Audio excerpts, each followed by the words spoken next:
সুপ্রিয় দর্শক আসসালামু আলাইকুম। যে যেখান থেকে আমার ভিডিওটি দেখছেন আশা করছি আপনারা সকলে অনেক অনেক ভালো আছেন।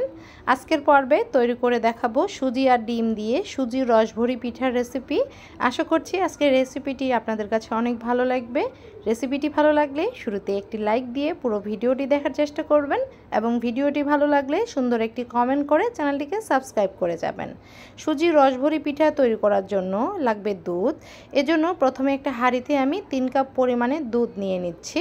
এরপরে দিয়ে দিচ্ছি 1 টুকরো দারচিনি, 2টো সাদা এলাচ আর একটা তেজপাতা মাঝখান থেকে ছিঁড়ে দিয়েছি।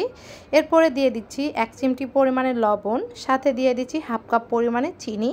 চিনির পরিবর্তে এখানে আপনারা কনডেন্স মিল্ক ইউজ করতে পারবেন।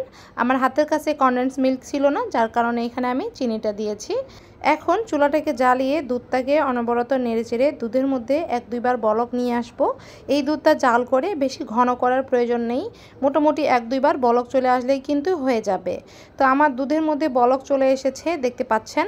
তো 2 বার আমি দুধটাকে ভালোভাবে ফুটিয়ে নিয়েছি। এরপরে আমি চুলাটা অফ করে দিয়ে ঢাকনা দিয়ে ঢেকে দুধটাকে রেখে দিচ্ছি। দুধটা যাতে গরম থাকে অবশ্যই এই দিকটা খেয়াল রাখতে হবে। আর এখানে একটা বাটিতে 2টো ডিম ভেঙে নিচ্ছি। আপনারা চাইলে একটা ডিম দিয়েও কিন্তু এই পিঠাটা তৈরি করে নিতে পারবেন। এরপরে দিয়ে দিচ্ছি 1 চিমটি পরিমাণে লবণ, সাথে দিয়ে দিচ্ছি 1/2 চা চামচ পরিমাণে ভ্যানিলা এসেন্স। ভ্যানিলা এসেন্স দেওয়ার কারণে ডিমের যে একটা আষ্টে গন্ধ সেটা কিন্তু আর থাকবে না, চলে যাবে। তো ডিমটাকে আমি ভালোভাবে ফেটিয়ে নিয়েছি। এ পর্যায়ে দিয়ে দিচ্ছি সুজি। এখানে আমি 1/2 কাপ পরিমাণে সুজি নিয়েছি। পুরো সুজিটা একবারে না দিয়ে অল্প অল্প করে দিয়ে দিচ্ছি আর মিশিয়ে নিচ্ছি।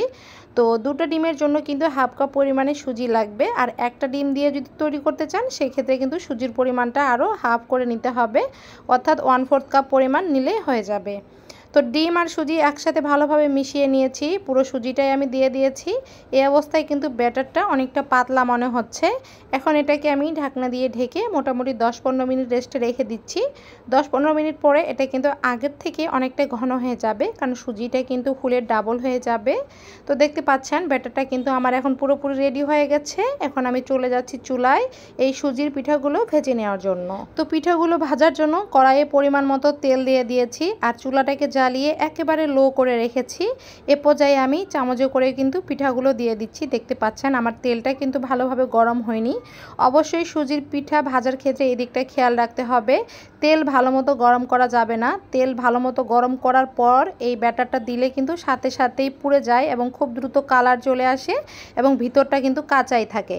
তো যখন আমি ফার্স্ট টাইম এই সুজির পিঠা তৈরি করি আমার কাছে এরকম সমস্যাটা হয়েছিল। তেলটা ভালো করে গরম করার পর আমি পিঠাগুলো দিয়েছিলাম, যার কারণে পিঠাগুলো আমার পুড়ে গিয়েছিল। তো এরপরে আমি যতবার এই সুজির পিঠা তৈরি করি এই টিপসটা আমি ফলো করি, যার কারণে আমার পিঠাগুলো কিন্তু পোড়ে না এবং সুন্দর একটা কালার হয়। তো এক পাশটা ভাজা হয়ে গেছে, আমি উল্টিয়ে দিচ্ছি এবং অপর পাশেও ভাজা হয়ে গেছে। এখন সবগুলো পিঠা আমি তুলে নিচ্ছি। এখন সবগুলো পিঠা আমি গরম দুধের মধ্যে দিয়ে দিচ্ছি। দুধটা যাতে গরম থাকে অবশ্যই এদিকটা খেয়াল রাখবেন। আর দুধ যদি ঠান্ডা হয়ে যায় সেক্ষেত্রে চুলাটা জ্বালিয়ে আবারও কিছুটা গরম করে নেবেন। তো সবগুলো পিঠা আমি দিয়ে দিচ্ছি। এই অবস্থায় কিন্তু আর চুলাটাকে জ্বালানো যাবে না। চুলা জাল দিয়ে আপনি যদি 2-1 মিনিট জাল করেন সেক্ষেত্রে কিন্তু পিঠাগুলো নরম হয়ে একেবারে গলে যাবে। তো এইভাবে চুলাটা অফ করে ঢাকনা দিয়ে ঢেকে মোটামুটি 2 ঘন্টার মতো আমি রেখে দিয়েছিলাম। আর এই 2 ঘন্টায় কিন্তু এই যে দেখতে পাচ্ছেন পিঠাগুলো ফুলে ডাবল হয়ে গেছে। আর আমি ফ্রিজে রেখে দিয়েছিলাম আধা ঘন্টার জন্য। এখন এই পিঠাগুলো কিন্তু পুরোপুরি ঠান্ডা হয়ে গেছে।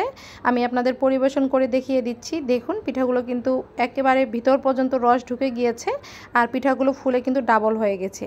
তো দেখতে পাচ্ছেন আর এই পিঠাগুলো ভিতরটা কিন্তু অনেকটা জালি জালি হয়েছিল। আমি আপনাদের ভেঙে দেখিয়ে দিচ্ছি, এই যে দেখুন।